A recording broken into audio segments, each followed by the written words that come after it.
पहला क्वेश्चन है, उत्तर से दक्षिण में झारखंड के जिलों का सही क्रम क्या है। अगर हम मैप को देखने की कोशिश करें तो आपको पता लगेगा कि साहेबगंज है, पाकुड़ है, दुमका है, उसके बाद जामताड़ा है, धनबाद है, बोकारो है। यानी कि ऐसा सीरीज हमें देखने को मिल रहा है।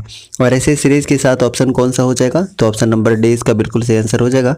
So option number D is correct one. साथ ही साथ अगर हम बात करते हैं कि उत्तर से दक्षिण टोटल डिस्टेंस कितना है गाइस, तो 380 किलोमीटर है, 380 किलोमीटर। वहीं पे अगर हम बात करते हैं पूरब से पश्चिम डिस्टेंस की, तो ये कितना है, तो याद रखिएगा 463 है। वहीं पे अगर हम बात करते हैं कि उत्तर में कौन सा राज्य है, तो उत्तर में बिहार है, इधर आपको वेस्ट बंगाल देखने को मिलेगा, इधर ओडिशा है, साथ ही साथ इधर छत्तीसगढ़ देखने को मिलेगा, और यहाँ पर जो एक गढ़वा के साथ सीमा बनाता है उत्तर प्रदेश। ठीक है, तो क्वेश्चन नंबर फर्स्ट का सही आंसर क्या हो जाएगा, ऑप्शन नंबर डी, यानी कि Sahebganj, Pakur, Dumka, Jamtara. Option number D is correct one. Next बात करते हैं गाइस क्वेश्चन नंबर 2 की। ब्रिटिश सरकार ने किस वर्ष छोटा नागपुर काश्तकारी अधिनियम पेश किया था। इसका करेक्ट आंसर हो जाएगा इस ऑप्शन नंबर डी, यानी कि 1908 में, 11 नवंबर 1908 में। So option number D is correct one. अब देखिए, अगर हम CNT एक्ट की बात करते हैं तो इससे रिलेटेड जितने भी इन्फॉर्मेशन है हम सारे के सारे एक साथ डिस्कस कर लेते हैं। तो सबसे पहली बात ये कि कब लागू हुआ था, तो याद रखिएगा 11 नवंबर 1908 को ये लागू हुआ था। प्रारूप की बात करते तो प्रारूप तैयार हो गया था हालांकि 1903 में ही, और ब्लूप्रिंट किसने तैयार किया था, ये कई बार पूछा गया, तो याद रखिएगा ये जॉन H हॉफमैन ने तैयार किया था। ये अभी 4 प्रमंडलों में लागू है गाइस, उत्तरी छोटा नागपुर, दक्षिणी छोटा नागपुर, पलामू और कोल्हान प्रमंडल में, यानी कि टोटल 18 जिलों में ये लागू है। साथ ही साथ बात करते हैं तो पहला संशोधन कब हुआ था, तो याद रखिएगा 1920 में पहला संशोधन हुआ था, और लास्ट टाइम अगर पूछ लिया जाए तो 2016 में लास्ट टाइम हुआ था, और टोटल अभी तक 26 संशोधन हो चुके हैं। यानी कि हम बात करते हैं क्वेश्चन नंबर फर्स्ट का सही आंसर, तो छोटा नागपुर काश्तकारी अधिनियम कब पेश किया गया था, तो 1908 ईस्वी में। ऑप्शन नंबर डी इसका बिल्कुल सही आंसर हो जाएगा। नेक्स्ट बात करते हैं क्वेश्चन नंबर 3 की। झारखंड में निम्नलिखित में से किस स्थान पर भारत में लौह अयस्क का सबसे बड़ा एकल भंडार है। इसका करेक्ट आंसर हो जाएगा ऑप्शन नंबर बी, यानी कि चिड़िया में। So option number B is correct one, option number B. अब बात करते हैं कि चिड़िया है कहाँ पर, तो याद रखिएगा ये पश्चिमी सिंहभूम में है, पश्चिमी सिंहभूम में है चिड़िया। इसके अलावा लौह अयस्क की अगर हम बात कर रहे हैं तो लौह अयस्क के बारे में आपने नाम सुना होगा, मैग्नेटाइट, हेमेटाइट, लिमोनाइट, लिग्नाइट, ये सारे के सारे लौह अयस्क के प्रकार हैं। जिसमें अगर बात करिएगा तो देश का लगभग 23% जो हेमेटाइट टाइप का लौह अयस्क है ये झारखंड में पाया जाता है, और झारखंड में पाए जाने वाले 99% जो लौह अयस्क है वो हेमेटाइट प्रजाति का है। ये भी आप याद रख सकते हैं। साथ ही साथ अगर आप याद रखना चाहें तो ये भी याद रख सकते हैं कि झारखंड में देश के कुल खनिज भंडार का लगभग 40% उपलब्ध है, 40%। ये भी काफ़ी इम्पोर्टेंट आंकड़ा है। इसके अलावा लौह अयस्क के उत्पादन में झारखंड का पूरे देश में तीसरा स्थान है, और भंडारण में बात करते हैं तो दूसरे स्थान पर है। वहीं पे अगर हम बात करते हैं तांबा के भंडारण में तो झारखंड तीसरे स्थान पर है, और बॉक्साइट के भंडारण की बात करेगा तो ये 7वें नंबर पे है। ये भी आप याद रख सकते हैं। इसके अलावा पश्चिमी सिंहभूम के जो दक्षिणी भाग है, आप मैप में देख सकते हैं थोड़ा सा, ये जो दक्षिणी भाग आपको दिख रहा है ये पश्चिमी सिंहभूम का जो दक्षिणी भाग है, ये वाला दक्षिणी भाग, इसमें ज़्यादातर लौह अयस्क देखने को मिलता है। अगर हम एरिया की बात करते हैं तो आपको नोवा मुंडी का खान है, गोवा है, उसके बाद पंसीबुरु है, बादाम पहाड़ है और चिड़िया है। तो ये सारे क्षेत्र आपको इस वाले क्षेत्र में देखने को मिलेगा जहाँ पे लौह अयस्क का भंडारण आपको सर्वाधिक देखने को मिलता है। चलिए, तो इस तरीके से क्वेश्चन नंबर 3 का correct answer option number B हो जाएगा, यानी कि चिड़िया is correct one, option number B. चलिए नेक्स्ट बात करते हैं क्वेश्चन नंबर 4 की। निम्नलिखित में से कौन सी झारखंड राज्य की महत्वपूर्ण निर्यात फसल है। मेरे ख्याल से इसका आंसर सभी कोई जानते हैं। करेक्ट आंसर क्या हो जाएगा, पपीता। So option number B is correct one, option number B, option number 20 का सही आंसर है। चलिए नेक्स्ट बात करते हैं गाइस क्वेश्चन नंबर 5 की। 5 नंबर क्वेश्चन है, झारखंड राज्य द्वारा पंचायती राज संस्था को मजबूत करने के लिए निम्नलिखित में से कौन सा अधिनियम बनाया गया था। करेक्ट आंसर हो जाएगा ऑप्शन नंबर सी, यानी कि झारखंड पंचायत राज अधिनियम 2001, यानी option number C is correct one. अगर हम बात करते हैं झारखंड में पंचायती राज व्यवस्था की, तो त्रिस्तरीय यानी कि थर्ड टायर पंचायती राज व्यवस्था आपको झारखंड में देखने को मिलेगा। अगर हम पंचायती राज की बात करते हैं तो सबसे पहले 2 अक्टूबर 1959 को ये नागौर राजस्थान में लागू किया गया था। और जो त्रिस्तरीय पंचायती राज व्यवस्था है ये बलवंत राय मेहता की सिफारिश पर आया था। वहीं पे अगर हम 2 स्तरीय पंचायती राज व्यवस्था की बात करते हैं तो अशोक मेहता समिति की सिफारिश पर आया था। साथ ही साथ हम बात करते हैं कि संवैधानिक दर्जा कौन से संविधान संशोधन से मिला था, तो याद रख लीजिएगा 73वां संविधान संशोधन 1992 के द्वारा इसे संवैधानिक दर्जा मिला था। इसके अलावा बात करते हैं तो 24 अप्रैल 1993 को ये लागू हो गया था। इसीलिए 24 अप्रैल को क्या किया जाता है कि पंचायती राज दिवस मनाया जाता है। तो क्वेश्चन नंबर 5 का करेक्ट आंसर क्या हो जाएगा इस option number C. So option number C is correct one. चलिए नेक्स्ट बात करते हैं क्वेश्चन नंबर 6 की। 1857 में झारखंड में किस स्थान से विद्रोह आरंभ हुआ था? इसका सही आंसर हो जाएगा झारखंड के रोहिणी गांव में, देवघर जिला, यानी option number A is correct one. अब बात करते हैं कि 1857 की क्रांति झारखंड में कब स्टार्ट हुआ था, तो याद रख लीजिएगा ये 12 जून 1857 को रोहिणी देवघर से इसकी शुरुआत हो गई थी। जिसमें अगर हम बात करते हैं कि हजारीबाग से नेतृत्वकर्ता कौन थे, तो हजारीबाग से थे सुरेंद्र शाही। हजारीबाग में कब हुआ था, तो ये भी याद रख सकते हैं 30 जुलाई को हुआ था। वहीं पे अगर हम रांची में बात करते हैं तो रांची में नेतृत्व किसने किया था, तो ठाकुर विश्वनाथ सहदेव ने और पांडे गणपत राय ने किया था। कब किया था गाइस, तो 2 अगस्त 1857 को किया था। अगर हम बात करते हैं पलामू में नेतृत्व किसने किया था, तो याद रखिएगा पलामू में नेतृत्व किया था नीलांबर पीताम्बर ने।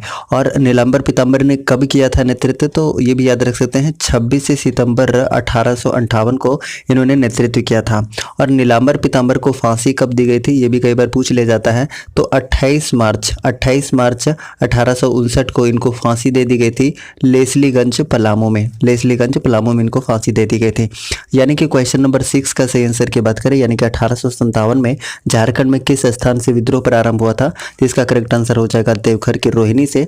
So option number A is correct one, option number A. चलिए नेक्स्ट बात करते हैं गाइस क्वेश्चन नंबर 7 की। झारखंड के निम्नलिखित नेताओं में से किसने 1857 के विद्रोह में अंग्रेजों के खिलाफ लड़ाई लड़ी? इसका करेक्ट आंसर हो जाएगा गाइस ऑप्शन नंबर बी, यानी कि शेख भिखारी ने। So option number B is correct one. अगर हम बात करते हैं कि रामगढ़ में 1857 के विद्रोह का नेतृत्व किसने किया था, तो एक तो शेख भिखारी ने किया था और दूसरे टिकैत उमराव ने। हालांकि चुट्टू पालू घाटी और मांझी में 6 जनवरी 1858 को दोनों गिरफ्तार कर लिए गए और उसके बाद 8 जनवरी 1858 को चुट्टू पालू घाटी रामगढ़ में ये दोनों को फांसी दे दी गई थी। तो ये भी याद रखिएगा कब फांसी दी गई थी, ये डेट कई बार पूछा जाता है, तो याद रख लीजिएगा 8 जनवरी 1858 को फांसी दी गई थी। कहाँ पर दी गई थी, तो चुट्टू पालू घाटी में। ये है कहाँ पर, तो ये है रामगढ़ में। ठीक है गाइस, तो क्वेश्चन नंबर 7 का सही आंसर क्या हो जाएगा, ऑप्शन नंबर बी, यानी कि शेख भिखारी इसका बिल्कुल सही आंसर है। चलिए नेक्स्ट बात करते हैं क्वेश्चन नंबर 8 की। झारखंड में कार्तिक अमावस्या के दौरान निम्नलिखित में से कौन सा त्यौहार मनाया जाता है, तो 8 का करेक्ट आंसर हो जाएगा ऑप्शन नंबर बी, यानी कि बंदना मनाया जाता है। So option number B is correct one, option number B. अगर हम ऑप्शन नंबर ए की बात करते हैं, सरहुल की बात करते हैं, तो सरहुल के बारे में अगर हम बात करें तो सरहुल जनजातियों का सबसे बड़ा त्यौहार माना जाता है, सबसे पहली बात ये। और दूसरी बात ये कि सरहुल को अलग अलग जनजातियों में अलग अलग नाम से जाना जाता है। जैसे अगर हम बात करेंगे कि उरांव जनजाति में सद्दी या खद्दी के नाम से जाना जाता है। अगर हम संथाल जनजाति की बात करें तो बा परब के नाम से जाना जाता है, बा परब के नाम से। और बात करते हैं खड़िया जनजाति में, तो खड़िया जनजाति में जंकोर के नाम से जाना जाता है। वहीं पे अगर हम टूसू त्यौहार के बारे में बात करते हैं, टूसू पर्व के बारे में बात करते हैं, तो ये मकर संक्रांति के समय मनाया जाता है। अगर हम कर्मा की बात करते हैं तो कर्मा कब मनाया जाता है गाइस, ये ज़्यादा इंपॉर्टेंट है, तो ये भादो माह के शुक्ल पक्ष के एकादशी को मनाया जाता है। ठीक है, तो क्वेश्चन नंबर 8 का सही आंसर क्या हो जाएगा, वंदना इसका बिल्कुल सही आंसर हो जाएगा। So option number B is correct one. चलिए नेक्स्ट बात करते हैं क्वेश्चन नंबर 9 की। झारखंड सरकार द्वारा बालिकाओं को वित्तीय सहायता प्रदान करने के लिए हाल ही में निम्नलिखित में से कौन सी योजना शुरू की गई थी, तो 9 का करेक्ट आंसर क्या हो जाएगा, Sukanya Samriddhi Yojana. So option number C is correct one, option number C. अगर हम बात करते हैं कि इसमें टोटल अमाउंट कितना मिलता है गाइस, तो याद रख लीजिएगा 40,000 टोटल वित्तीय सहायता दिया जाता है। अच्छा, इस योजना का उद्देश्य क्या है? इसका उद्देश्य है कि जितनी भी बालिका हैं उसके ड्रॉप आउट दर को कम करना और मातृत्व मृत्यु दर को भी कम करना इसका मुख्य उद्देश्य है। इसके अलावा अगर हम बात करते हैं मुख्यमंत्री लाडली योजना की, तो ये कब स्टार्ट हुआ था गाइस, तो 15 नवंबर 2011 को ये स्टार्ट हुआ था। इसके अलावा मुख्यमंत्री कन्यादान योजना की बात करते हैं तो ये भी काफ़ी ज़्यादा इंपॉर्टेंट है। ये कब स्टार्ट हुआ था, तो 2004 को स्टार्ट हुआ था, 2004 को। और इसमें वित्तीय सहायता कितना दिया जाता है ये भी कई बार पूछ लिया गया है, तो याद रख लीजिएगा कि 30,000 प्रति कन्या आर्थिक सहायता दी जाती है। किसमें, तो मुख्यमंत्री कन्यादान योजना में। ठीक है, इसके अलावा अब बात करते हैं क्वेश्चन नंबर 10 की। झारखंड राज्य में रहने वाले विकलांग लोगों के लिए झारखंड सरकार द्वारा निम्नलिखित में से कौन सी पेंशन योजना शुरू की गई थी? तो इसका करेक्ट आंसर हो जाएगा गाइस ऑप्शन नंबर सी, यानी कि Swami Vivekananda Nishakt Swavalamban Yojana. Option number C is correct one, option number C. अगर हम बात करते हैं ऑप्शन नंबर ए की, यानी कि मेरी बेटी मेरी पहचान की, तो इसकी शुरुआत कहाँ से हुई थी गाइस? इसकी शुरुआत हुई थी जमशेदपुर के तिरिंग नामक गांव से। कब स्टार्ट हुई थी, तो 2016 में ये स्टार्ट हुई थी। इसके अलावा नेक्स्ट बात करते हैं क्वेश्चन नंबर 11 की, जिसका आंसर आपको कमेंट बॉक्स में देना है। 11 नंबर क्वेश्चन है, 2011 के जनगणना के अनुसार 2001 से 2011 के दशक के लिए झारखंड की पुरुष जनसंख्या साक्षरता दर क्या है? इसका सही आंसर आपको कमेंट बॉक्स में बताना है। का पहला क्वेश्चन है, मयूराक्षी नदी का उद्गम स्थल कहाँ स्थित है? करेक्ट आंसर हो जाएगा ऑप्शन नंबर ए, यानी कि त्रिकुट पहाड़ी से मयूराक्षी नदी का उद्गम स्थल है। अगर हम बात करते हैं दुधवा पहाड़ी की, तो ये दुमका में स्थित है और दुधवा पहाड़ी से ब्राह्मणी नदी का उद्गम स्थल है, ये भी आप याद रख सकते हैं। इसके अलावा अगर हम बात करते हैं ऑप्शन नंबर बी की, यानी कि नगड़ी की, तो नगड़ी रांची से स्वर्ण रेखा नदी का उद्गम स्थल है। अगर हम स्वर्ण रेखा नदी की बात करते हैं तो स्वर्ण रेखा नदी के किनारे ही स्थित है हुंडरू फॉल, आपने नाम सुना होगा। इसके अलावा अगर बात करते हैं तो स्वर्ण रेखा एकमात्र ऐसी नदी है जो स्वतंत्र रूप से कहाँ गिरती है, बंगाल के खाड़ी में गिरती है। अगर हम स्वर्ण रेखा नदी की सहायक नदी के बारे में बात करें तो सहायक नदी है कांची, खरकई, जमारू, राढ़ू और संजय नदी। अगर हम बात करते हैं ऑप्शन नंबर सी की, यानी कि अमरकंटक की पहाड़ी से कौन सी नदी निकलती है, तो याद रखिएगा यहाँ से सोन नदी निकलती है। और सोन नदी का और क्या नाम है, तो याद रखिएगा हिरण्यवा और सोनभद्र भी किस नदी का नाम है, तो सोन नदी का नाम है। अब देखिए ये जो सोन नदी है ये गढ़वा को टच करते हुए गंगा नदी में मिल जाती है, यानी कि मोहाना कहाँ पर हो जाएगा, मोहाना हो जाएगा इसका गंगा नदी। वहीं पर अगर हम ऑप्शन नंबर डी की बात करते हैं, टोरी की बात करते हैं, तो टोरी लातेहार से कौन सी नदी निकलती है, तो याद रखिएगा दामोदर नदी निकलती है। देखिए लातेहार टोरी ये वाला स्थान आपको देखने को मिलेगा, यहाँ से दामोदर नदी निकलती है। अगर हम दामोदर नदी की बात करते हैं तो इसका कुल लंबाई कितना है गाइज, तो 592 किलोमीटर है। वहीं पे झारखंड में कुल लंबाई की बात करते हैं तो 290 किलोमीटर है, 290 किलोमीटर। अपवाह क्षेत्र की अगर बात की जाए, अपवाह क्षेत्र की, तो 12,800 किलोमीटर स्क्वायर इसका अपवाह क्षेत्र है। अगर हम सहायक नदी की बात करते हैं तो है सहायक नदी है बराकर, कोनार, बोकारो, जमुनिया और कतरी, ये सारी की सारी नदियाँ सहायक नदियाँ हैं। इसके अलावा दामोदर नदी को क्या कहा जाता है, बंगाल का शोक कहा जाता है और देव नदी के नाम से भी जाना जाता है। आपको दामोदर नदी पर ही क्या देखने को मिलेगा, पंचेत बांध, उसके बाद मैथन बांध, तेनूघाट बांध और अय्यर बांध भी आपको कहाँ देखने को मिलेगा, दामोदर नदी में देखने को मिलेगा। ठीक है, चलिए नेक्स्ट बात करते हैं क्वेश्चन नंबर 2 की। झारखंड में निम्नलिखित जिलों में से कौन सा जिला विश्व में अभ्रक के मुख्य स्रोतों में से एक है? करेक्ट आंसर हो जाएगा इस ऑप्शन नंबर डी, यानी कि कोडरमा में। So option number D is correct one. अब देखिए कोडरमा में अगर हम बात करते हैं तो यहाँ पर सबसे उच्च कोटि का जो अभ्रक है, सफ़ेद अभ्रक जिसे रूबी अभ्रक भी कहा जाता है, सबसे ज़्यादा अधिक मात्रा में कहाँ पाया जाता है, तो कोडरमा में ही पाया जाता है। इसके अलावा आपको ये ग्रिड में देखने को मिलेगा अभ्रक बहुतायत मात्रा में झारखंड की अगर बात कर रहे हैं। उसके बाद हजारीबाग में, डोमचांच में, गाँवा में, चटकारी में और नावाडी में भी आपको अभ्रक देखने को मिलेगा। इसके अलावा अगर हम बात करते हैं कोडरमा की, तो कोडरमा को क्या कहा जाता है, अभ्रक नगरी या अभ्रक राजधानी कहा जाता है, या चमकीला धरती भी कहा जाता है कोडरमा को। अब देखिए कोडरमा की स्थापना कब हुई थी, यानी कि कोडरमा जिला कब बना था, तो याद रखिएगा 1994 में ये जिला बना था। इसके अलावा कोडरमा में ही देवघर धाम है, कंफ्यूज नहीं होना है, देवघर धाम, बिल्कुल देवघर धाम कहाँ पर है, तो कोडरमा में है। हालांकि इसके बारे में और भी हमने डिस्कस डिस्कस किया था कि अखिलेश्वर धाम कहाँ पर है, तो लोहरदगा में है। झारखंड धाम ये गिरिडीह में है। अमरेश्वर धाम ये रांची में है। ठीक है, तो ये सब सारी चीज़ें हमने डिस्कस किया था। लेकिन देवघर धाम अगर पूछ लिया जाए तो ये कोडरमा में है, कंफ्यूज नहीं होना है। इसके अलावा बात करते हैं तो सैनिक स्कूल का आपने नाम सुना होगा, तो सैनिक स्कूल भी कहाँ पर है, तो ये कोडरमा में स्थित है। और कोडरमा किससे अलग होकर बना था, तो ये भी याद रख सकते हैं, हजारीबाग से अलग होकर बना था। हजारीबाग सबसे पुराना जिला है गाइस, यानी कि 1833 ईस्वी में हजारीबाग किला बना था। ठीक है, तो क्वेश्चन नंबर 2 का करेक्ट आंसर क्या हो जाएगा, ऑप्शन नंबर डी, यानी कि कोडरमा इसका बिल्कुल सही आंसर है। नेक्स्ट बात करते हैं क्वेश्चन नंबर 3 की। झारखंड में निम्नलिखित में से कौन से त्यौहार में लड़कियां रंगीन कागज से लकड़ी या बांस के एक फ्रेम को सजाती हैं और आसपास की पहाड़ी नदी को भेंट कर देती हैं? इसका करेक्ट आंसर हो जाएगा गाइस ऑप्शन नंबर बी, यानी कि टूसू पर्व के समय। अगर हम टूसू पर्व की बात करते हैं तो मकर संक्रांति के समय मनाया जाता है। वहीं पर अगर हम ऑप्शन नंबर ए की बात करते हैं कदलेटा की, तो यह कर्मा पूजा के ठीक पहले भादो महीने में मनाया जाता है और मेढक भूत को शांत करने के लिए इसका आयोजन किया जाता है। और इस अवसर पर वृक्ष को हड़िया का चढ़ावा दिया जाता है और मुर्गी को बलि देकर चावल की खिचड़ी बनाई जाती है। और मान्यता यह भी है कि इस पूजा से फसल में कोई भी रोग नहीं लगता है। ठीक है, वहीं पे अगर हम बात करते हैं ऑप्शन नंबर सी की, यानी कि भक्ता पर्व की, तो इसमें क्या होता है, तो बसंत और ग्रीष्म ऋतु में तमाड़ क्षेत्र में इसका आयोजन किया जाता है, जिसमें बूढ़ा बाबा की पूजा की जाती है। वहीं पे अगर हम बात करते हैं ऑप्शन नंबर डी की, यानी चांडी पर्व की, अगर हम बात करते हैं ऑप्शन नंबर डी की, तो उरांव जनजाति द्वारा माघ पूर्णिमा के अवसर पर इस पर्व का आयोजन होता है। झारखंड निम्नलिखित में से कौन सा खनिज का एकमात्र उत्पादक है? इसका करेक्ट आंसर हो जाएगा guys option number D. Option number D इसका बिल्कुल सही आंसर हो जाएगा, यानी कि प्राइम कोकिंग कोल का। सो option number D is correct one.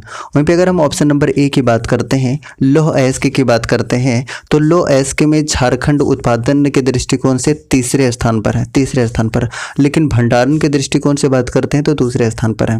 वहीं पे अगर हम बॉक्साइट की बात करते हैं तो बॉक्साइट के भंडारण में झारखंड पूरे देश में 7वें स्थान पर है। और तांबा अयस्क की हम बात करते हैं तो इसके भंडारण में झारखंड कौन से स्थान पर है, तो याद रखिएगा ये तीसरे स्थान पर है, हम भंडारण के दृष्टिकोण से अगर बात कर रहे हैं। अब नेक्स्ट बात करते हैं इस क्वेश्चन नंबर 5 की।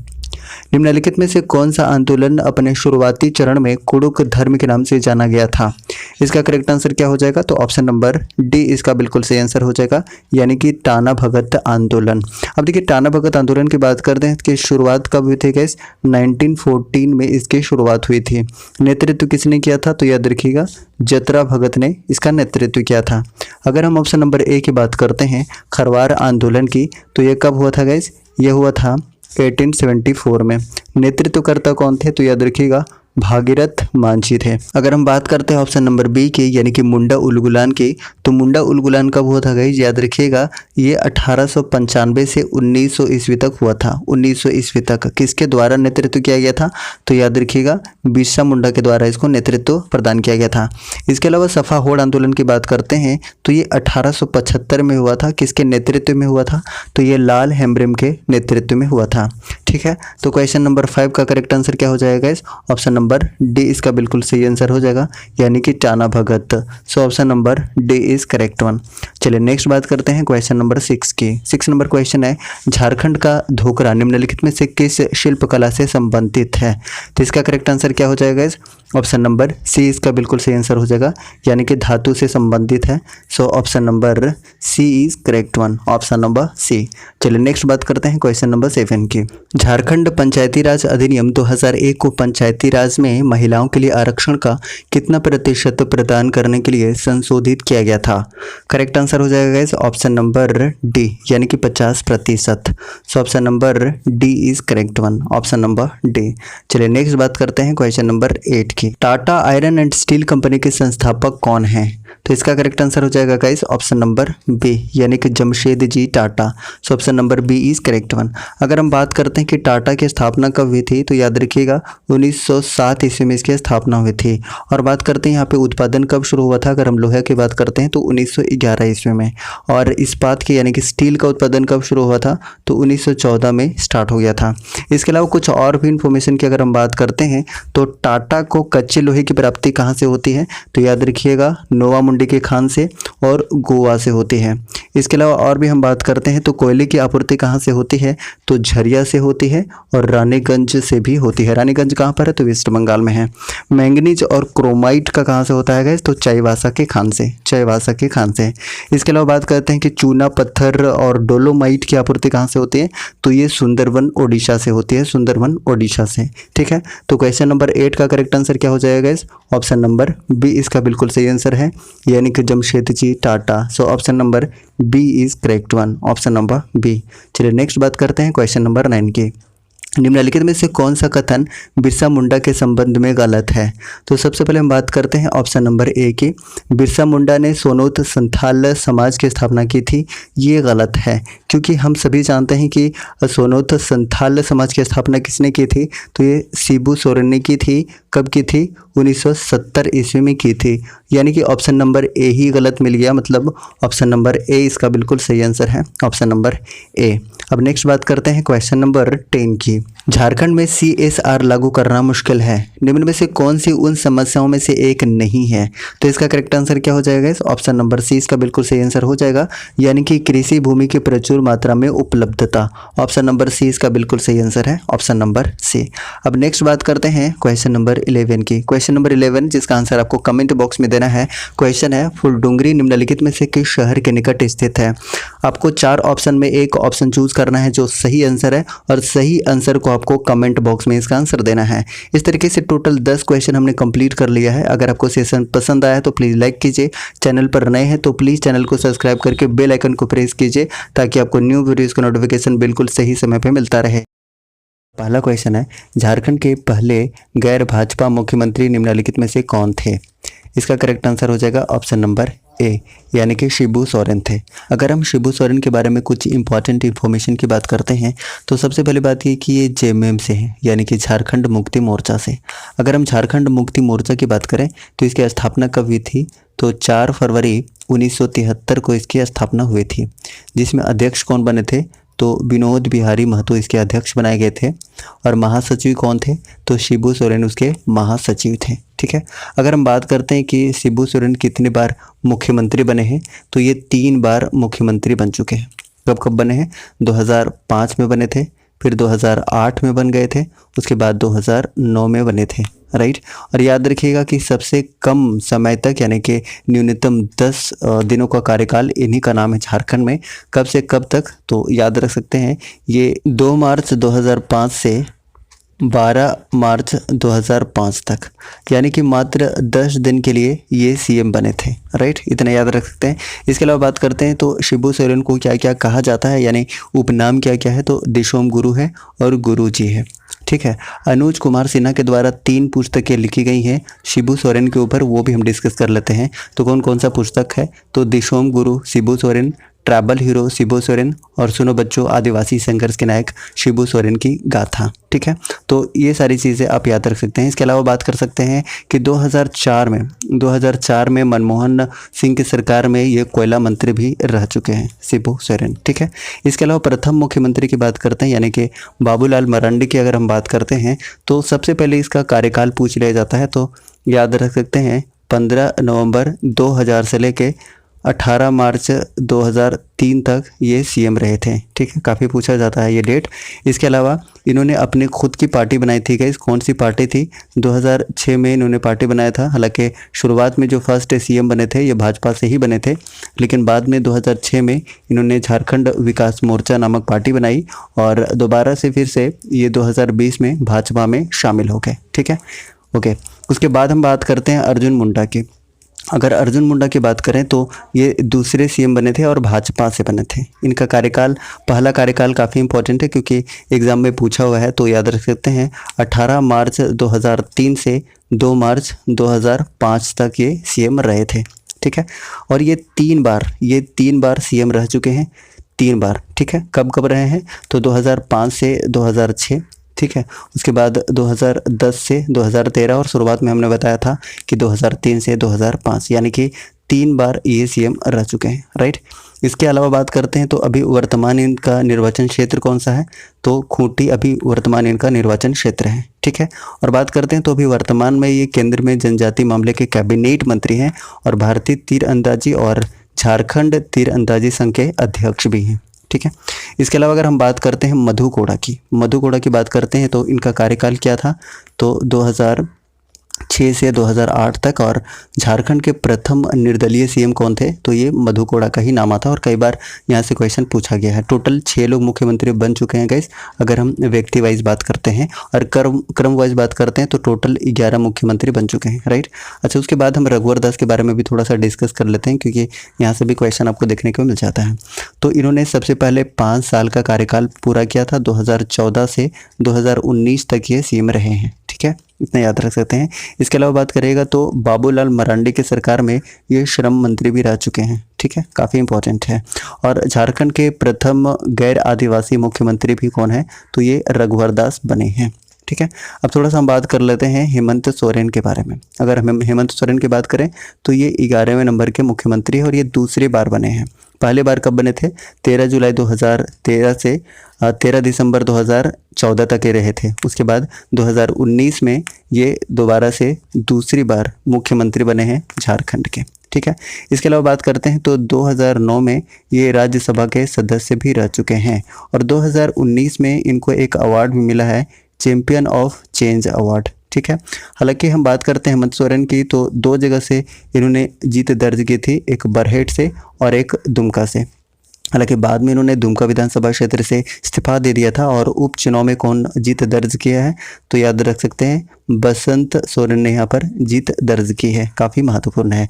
तो क्वेश्चन नंबर फर्स्ट का आंसर क्या हो गया गाइस, झारखंड के पहले गैर भाजपा मुख्यमंत्री निम्न में से कौन थे, तो इसका करेक्ट आंसर क्या हो जाएगा, ऑप्शन नंबर ए यानी कि शिबू सोरेन इसका बिल्कुल सही आंसर है। So option number A is correct one. Next बात करते हैं क्वेश्चन नंबर 2 की। क्वेश्चन नंबर 2 है, इनमें से कौन सा पहला कार्यकाल है जिसमें अर्जुन मुंडा झारखंड के मुख्यमंत्री के रूप में कार्यरत रहे हैं। तो अभी थोड़ी देर पहले हमने बताया था, इसका आंसर क्या हो जाएगा, ऑप्शन नंबर ए इसका बिल्कुल सही आंसर हो जाएगा, यानी कि 18 मार्च 2003 से 2 मार्च 2005 तक। और अर्जुन मुंडा के बारे में हमने बताया कि दूसरे क्रम के मुख्यमंत्री बने थे, ठीक है। कब से कब तक बने थे, तो 18 मार्च 2003 से 2 मार्च 2005 तक, याद रख सकते हैं। और ये 3 बार सीएम रहे हैं, ये भी आपको याद रखना है, 2005 से 6, 2010 से 2013 और 18 मार्च 2003 से 2 मार्च 2005, याद रखिएगा। और वर्तमान निर्वाचन क्षेत्र अगर पूछ लिया जाए तो खूंटी है और वर्तमान में अभी जनजातीय मामलों के कैबिनेट मंत्री हैं और भारतीय तीरंदाजी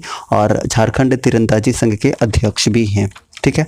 तो क्वेश्चन नंबर 2 का सही आंसर हो गया ऑप्शन नंबर ए, यानी कि 18 मार्च 2003 से 2 मार्च 2005, यानी ऑप्शन नंबर ए इसका बिल्कुल सही आंसर हो जाएगा। नेक्स्ट बात करते हैं क्वेश्चन नंबर 3 की। झारखंड राज्य में राज्यपाल कौन है, तो इसका करेक्ट आंसर क्या हो जाएगा, ऑप्शन नंबर बी हो जाएगा, यानी कि रमेश बैस हैं। और रमेश बैस किस राज्य से बिलोंग करते हैं, तो छत्तीसगढ़ स्टेट से बिलोंग करते हैं। और छत्तीसगढ़ में भी कहाँ पर, तो रायपुर से ये बिलोंग करते हैं, ठीक है। अगर हम बात करते हैं प्रथम, तो प्रथम सभी जानते हैं कि प्रभात कुमार थे, झारखंड के प्रथम राज्यपाल प्रभात कुमार थे, सभी को पता है। अब उसके बाद अगर हम बात करते हैं वेद प्रकाश की, तो काफ़ी इंपॉर्टेंट है गाइस। वेद प्रकाश के बारे में अगर हम बात करें तो ये 4थे राज्यपाल रह चुके हैं, ठीक है। और क्यों महत्वपूर्ण है, क्योंकि इनको पद्मश्री पुरस्कार मिल चुका है और पुलिस वीरता पुरस्कार भी इनको मिल चुका है। और इन्होंने एक पुस्तक भी लिखी थी जो काफ़ी इंपॉर्टेंट है गाइस, याद रखिएगा, uncivil war pathology of terrorism in India, काफ़ी महत्वपूर्ण है। इसके अलावा अगर हम बात करते हैं MOH फारूक की, तो सबसे पहले इनके कार्यकाल के बारे में हम बात कर लेते हैं। तो 2010 से 2011 इनका कार्यकाल था। और इम्पॉर्टेंट बात कि ये 3 बार पुदुचेरी के चीफ मिनिस्टर भी रह चुके हैं, तो काफ़ी इंपॉर्टेंट है। इसके अलावा अगर हम ऑप्शन नंबर ए की बात करते हैं, सैयद अहमद की बात करते हैं, तो इनका सबसे पहले कार्यकाल की बात करते हैं तो 2011 से 2015 तक रहे हैं, राइट। और इनका आत्मकथा काफ़ी इंपॉर्टेंट है, पगडंडी से शहर तक, काफ़ी महत्वपूर्ण है। उसके बाद अगर हम बात करें द्रौपदी मुर्मू की, तो द्रौपदी मुर्मू झारखंड की प्रथम महिला राज्यपाल बनी है, तो ये काफ़ी इंपॉर्टेंट है। और रमेश बैस से पहले द्रौपदी मुर्मू झारखंड के राज्यपाल थी, ठीक है। इतना सारा चीज़ आप याद रख सकते हैं क्वेश्चन नंबर 3 से। चलिए नेक्स्ट बात करते हैं क्वेश्चन नंबर 4 की। झारखंड के निम्नलिखित जिलों में से कौन सा लौह अयस्क भंडार का समृद्ध स्रोत है, करेक्ट आंसर हो जाएगा ऑप्शन नंबर डी, यानी कि पश्चिमी सिंहभूम इसका बिल्कुल सही आंसर हो जाएगा। और अगर हम बात करते हैं तो देश का 23% जो हेमेटाइड लोह अयस्क है वो अकेले झारखंड के पास है। ठीक है, उसके अलावा बात करते हैं तो झारखंड में पाए जाने वाले जो 99% लोह अयस्क है वो कौन सा है, तो हेमेटाइड प्रजाति की है, ये आप याद रख सकते हैं। इसके अलावा लोह अयस्क के उत्पादन में झारखंड का कौन सा स्थान है, तो उत्पादन में तीसरा स्थान है। ठीक है, पूरे भारत में। और भंडारण की दृष्टि से अगर बात करते हैं तो भंडारण की दृष्टि से लोह अयस्क में झारखंड का देश में दूसरा स्थान है। ठीक है, नोवा मुंडी का खान आपने जरूर नाम सुना होगा। तो नोवा मुंडी का खान जो है लोह अयस्क का खान है, जो कि एशिया का सबसे बड़ा खान है, काफ़ी महत्वपूर्ण और कई बार यहाँ से पूछा हुआ है। तो क्वेश्चन नंबर 4 का करेक्ट आंसर क्या हो गया, ऑप्शन नंबर डी इसका सही आंसर हो गया, यानी कि पश्चिमी Singhbhum is correct one, option number D. चलिए नेक्स्ट बात करते हैं क्वेश्चन नंबर 5 की। 5 नंबर क्वेश्चन है, Santhal Pargana industrial area development authority Dumka यानी कि स्पाइडा का क्षेत्र निम्नलिखित कमिश्नर से किस क्षेत्र तक ही सीमित है। करेक्ट आंसर हो जाएगा ऑप्शन नंबर डी, यानी कि संथाल परगना कमिश्नर इसका बिल्कुल सही आंसर हो जाएगा। अब बात करते हैं झारखंड में औद्योगिक क्षेत्र विकास प्राधिकार के, तो टोटल 4 हैं। कौन कौन से आप जानते हैं 4 कौन कौन से हैं, तो रियाडा, आयाडा, बियाडा और स्पाइडा। ठीक है, कहाँ कहाँ पर है, रांची में है, बोकारो में है, आदित्यपुर में है और दुमका में है। ठीक है गाइस, तो ऑप्शन नंबर डी इसका बिल्कुल सही आंसर हो जाएगा। ठीक है, चलिए नेक्स्ट बात करते हैं क्वेश्चन नंबर 6 की। 6 नंबर क्वेश्चन है, स्वर्ण रेखा नदी हुंड्रू फॉल्स से कितनी ऊंचाई से गिरती है। काफ़ी महत्वपूर्ण प्रश्न ये भी, इसका आंसर हो जाएगा ऑप्शन नंबर ए, यानी कि 320 फीट ऊंचाई से गिरती है। अगर मीटर में हम बात कर लें तो याद रखिएगा 98 मीटर।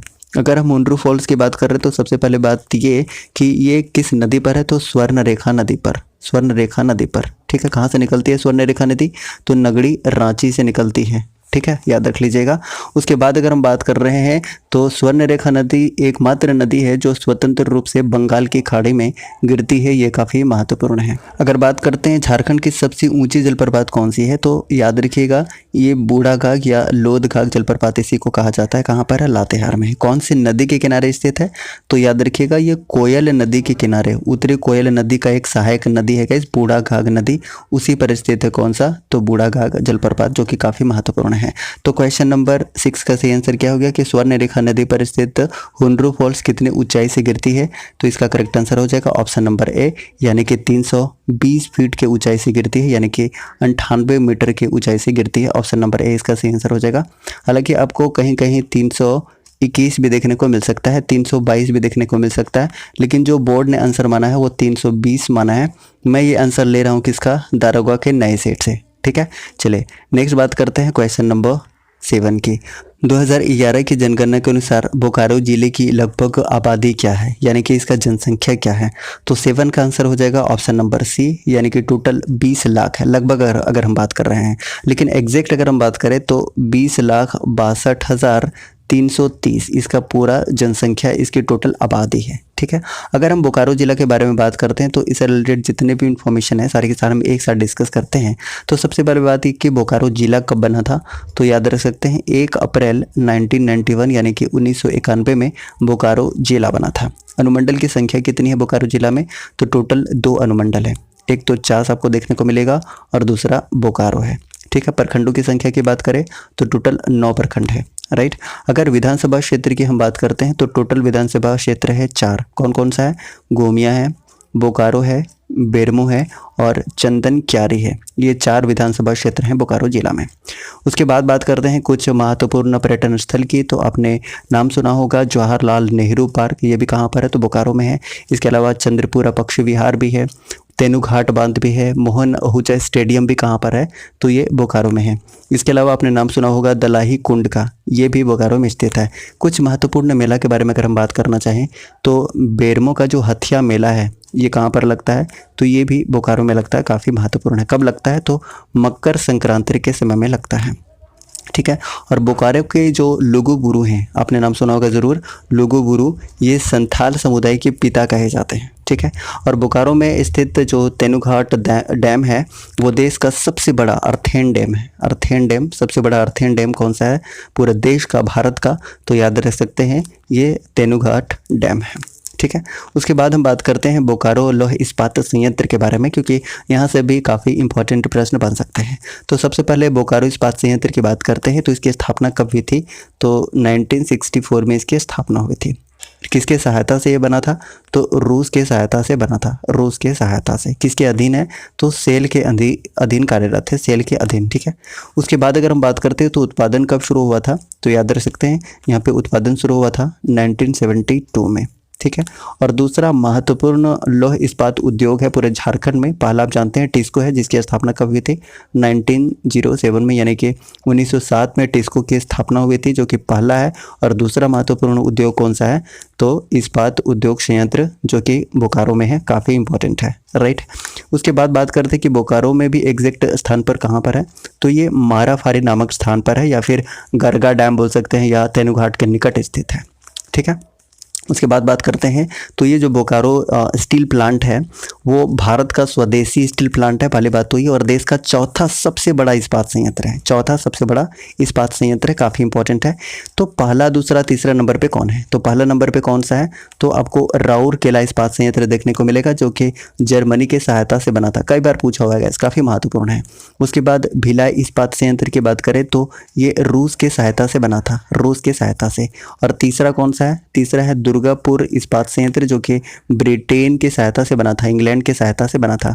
और चौथा अपना हो जाएगा बोकारो, जो कि रूस की सहायता से कब बना था? 1964 में बना था। तो काफ़ी इंपॉर्टेंट है। तो इसका आंसर क्या हो जाएगा? इस 2011 के जनगणना के अनुसार बोकारो जिले की लगभग आबादी क्या है? तो 20,62,330, यानी कि लगभग 20 लाख इसका बिल्कुल सही आंसर हो जाएगा। So option number C is correct one. चलिए, सेशन पसंद आ रहा है तो एक बार लाइक कीजिएगा, और जो नए हैं एक बार फटाफट से सब्सक्राइब कर लीजिए, ठीक है।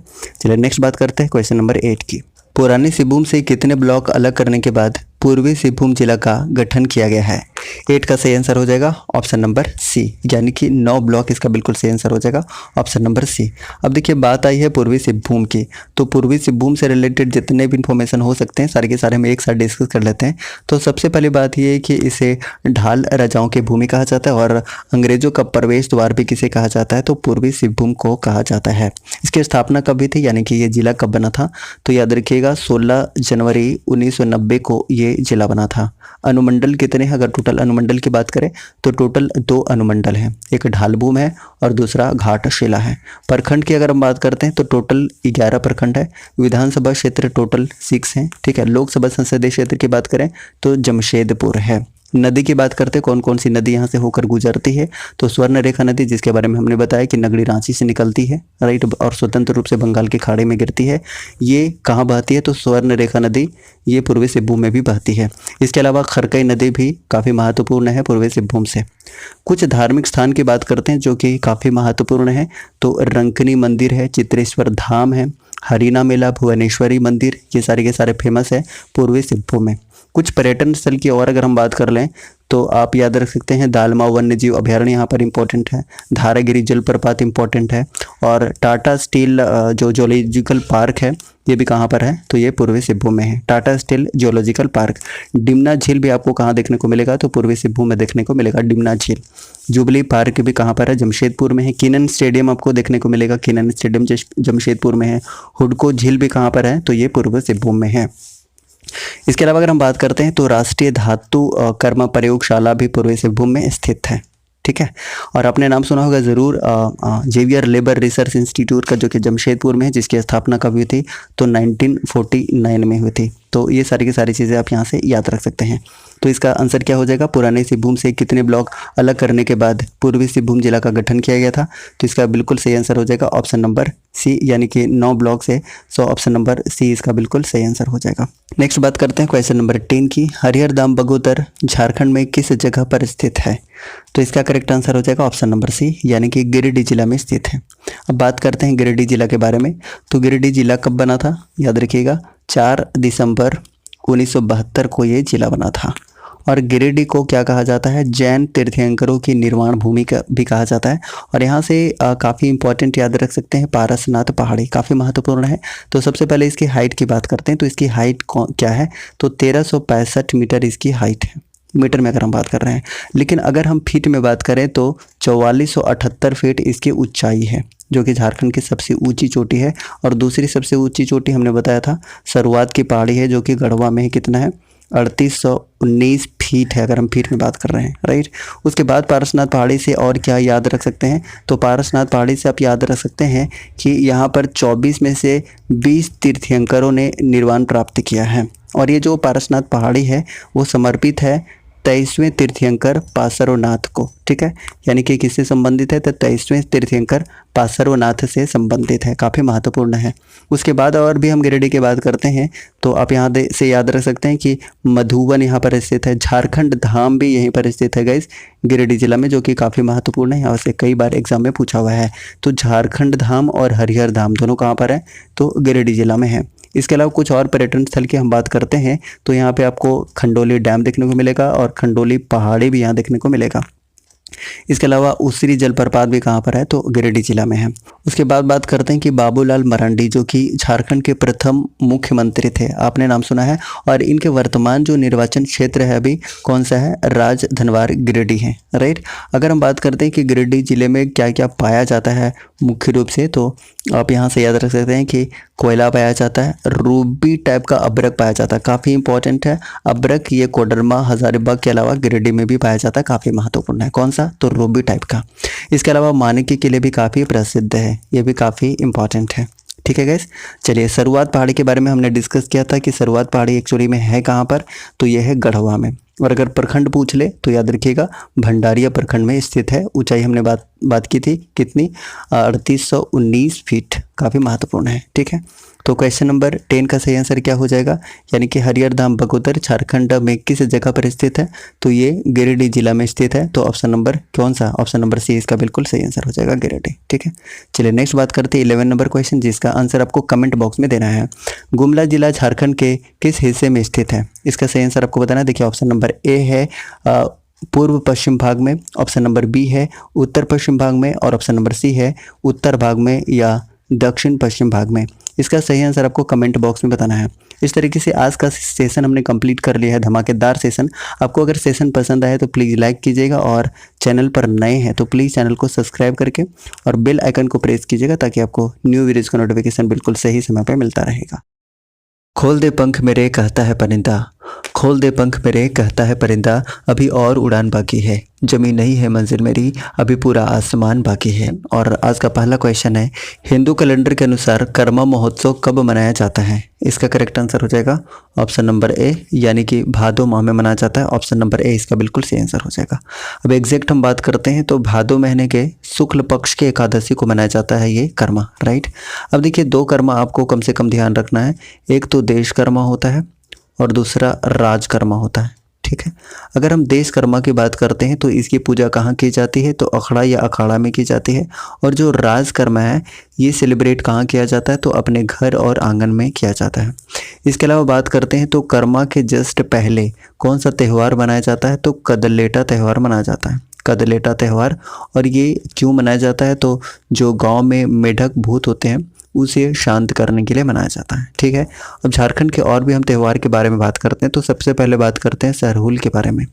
और सरहुल झारखंड में जनजातियों का सबसे बड़ा पर्व माना जाता है, और इसे अलग अलग जनजाति में अलग अलग नामों से जाना जाता है। जैसे बात करेगा संथाल जनजाति में इसे बा पर्व के नाम से जाना जाता है। उरांव जनजाति की बात करते हैं तो इसे खद्दी या सद्दी के नाम से जाना जाता है। वहीं पे अगर हम खड़िया जनजाति की बात करते हैं तो इसे जंकोर के नाम से जाना जाता है, ठीक है। और ये जो सरहुल है गाइस, ये सरहुल फूलों का त्यौहार होता है। और पाहन द्वारा जो सखुआ का फूल होता है ना, जिसे सर्रे भी कहा जाता है सखुआ के फूल को, तो उसको क्या किया जाता है? इसी की पूजा की जाती है। और इस अवसर पर क्या होता है कि चावल और मुर्गे का मांस मिलाकर एक प्रसाद तैयार किया जाता है, जिसका नाम क्या है? तो याद रख सकते हैं, उसका नाम है सूड़ी, ठीक है। और इसे एक और नाम से जाना जाता है, वो नाम याद रखिएगा, टहरी के नाम से जाना जाता है, टहरी, राइट, याद रखिएगा टहरी। इसके अलावा और भी हम त्यौहार की बात करते हैं तो दूसरे नंबर पे हम ले लेते हैं मांडा त्यौहार। और मांडा त्यौहार के बारे में अगर हम बात करते हैं तो ये त्यौहार कब स्टार्ट होता है? तो याद रखिएगा बैसाख माह में ये अक्षय तृतीया को ये प्रारंभ होता है। और इसमें पूजा किसकी की जाती है, तो महादेव की पूजा की जाती है, राइट। अब देखिए यहाँ से मांडा से क्या पूछा जाता है, एक्चुअली यहाँ से पूछा जाता है कि इसमें जो पुरुष और जो महिलाएं होती हैं वो क्या क्या इसको कहा जाता है, यानी कि व्रत को क्या कहा जाता है। तो पुरुष व्रती को कहा जाता है भगता, ठीक है। और महिला जो व्रती होती है उसे सुख्तैन कहा जाता है। याद रखिएगा, ये कई बार पूछा हुआ है एग्जाम में, राइट। सुख्तैन कहा जाता है, ठीक है। इसके अलावा बात करिएगा तो जो भोक्ता हैं वो क्या करते हैं कि दहकते हुए अंगारों पर चलते हैं, ठीक है। और इसे कहा जाता है, याद रखिएगा, फूल खूंदी कहा जाता है। और ये कई बार एग्जाम में पूछा हुआ कि फूल खूंदी किसे कहते हैं, तो जो अंगारों पर चला जाता है उसे फूल खूंदी के नाम से जाना जाता है। और उसके बाद फिर क्या होता है कि जागरण की रात में जो भक्ता होते हैं वो करते क्या है कि हवन की जो अग्निशिखा है उसके ऊपर लटक जाते हैं, ठीक है। और लटका के उनको क्या किया जाता है, झुलाया जाता है, और उसे कहा जाता है धुआंसी, ठीक है। धुआंसी कहा जाता है, ये भी एग्जाम में पूछा हुआ है, ठीक है। अगला त्यौहार लेते हैं, मकर संक्रांति में मनाया जाता है टूसू। अगर हम टूसू की बात करते हैं तो मकर संक्रांति में मनाया जाता है, पहले बात ये याद रख लीजिए। और इस अवसर पर लड़कियां क्या करती हैं कि लकड़ी या बांस का फ्रेम रंगीन कागज से सजाती हैं। तो कम से कम इतना याद रखिएगा टूसू पर्व से कि ये मनाया कब जाता है, तो मकर संक्रांति के समय में मनाया जाता है, ये ज़्यादा इंपॉर्टेंट है। उसके बाद बात करते हैं सोहराई की। अगर हम सोहराई की बात करते हैं तो ये दीपावली के दूसरे दिन मनाया जाता है। और इसका जो संबंध है गाइस, संबंध पूछ लिया जाता है तो मवेशियों के धन से संबंधित है सोहराई त्यौहार। उसके बाद नेक्स्ट बात करते हैं चांडी, ठीक है। अगर हम चांडी पर्व की बात करते हैं तो ये उरांव जनजाति के द्वारा माघ पूर्णिमा के दिन मनाया जाता है, माघ पूर्णिमा के दिन मनाया जाता है। और महिलाएं जो होती हैं इसमें भाग नहीं लेते हैं। और एक चीज़ और यहाँ पर है कि जिस परिवार में कोई भी महिला सदस्य अगर गर्भवती होती हैं तो उस परिवार का कोई पुरुष सदस्य भी इस त्यौहार में भाग नहीं लेता है, ये भी काफ़ी इंपॉर्टेंट है। उसके बाद बात करते हैं वंदना पर्व की। अगर हम वंदना पर्व की बात करते हैं तो ये कार्तिक अमावस्या के दिन मनाया जाता है, ठीक है। और इसमें क्या होता है कि जो पालतू जानवर हैं उसे कपड़ा और गहना से सजाया जाता है, काफ़ी इंपॉर्टेंट है। उसके बाद फिर बात करते हैं हम रोहिणी त्यौहार की। अगर रोहिणी त्यौहार की हम बात करें तो ये झारखंड राज्य के कैलेंडर का प्रथम त्यौहार माना जाता है। और इस पर्व के द्वारा क्या होता है कि किसान क्या करते हैं कि अपने खेत में बीज बोने की परंपरा स्टार्ट करते हैं, ठीक है। उसके बाद एक और हम त्यौहार की बात करते हैं देसावली। अगर हम देसावली पर्व की बात करते हैं, देसावली और जनी शिकार दोनों याद रखिएगा, ये दोनों ही जो त्यौहार हैं ये 12 वर्ष में एक बार मनाए जाते हैं और ये कई बार एग्जाम में पूछा है। इस तरीके से क्वेश्चन नंबर 1 का सही आंसर क्या हो गया, यानी कि कर्मा महोत्सव कब मनाया जाता है, तो करेक्ट आंसर है ऑप्शन नंबर ए, यानी कि भादो माह में मनाया जाता है। भादो माह में शुक्ल पक्ष के एकादशी को, ऑप्शन नंबर ए इसका बिल्कुल सही आंसर हो जाएगा। नेक्स्ट है क्वेश्चन नंबर 2, किसके नेतृत्व में 1874 के खरवार आंदोलन ने जोर पकड़ा था, इसका सही आंसर हो जाएगा ऑप्शन नंबर ए, यानी कि भागीरथ मांझी। अब देखिए अगर भागीरथ मांझी के बारे में बात करते हैं तो ये गोड्डा जिले के तलडीहा गांव के रहने वाले थे, काफ़ी इंपॉर्टेंट है। उसके बाद अगर हम खरवार आंदोलन के बारे में बात करते हैं तो यहाँ से 2 चीज़ें आप याद रख सकते हैं कि खरवार आंदोलन का नेतृत्व किसने किया था, तो भागीरथ मांझी ने किया था। कब हुआ था अगर पूछ लिया जाए तो 1874 ईस्वी को हुआ था, ठीक है। अब बहुत सारे आंदोलन हुए हैं झारखंड में, तो सारे आंदोलन को हम एक एक करके देखते हैं। तो सबसे पहला आंदोलन का नाम आता है गाइस ढाल विद्रोह, ठीक है।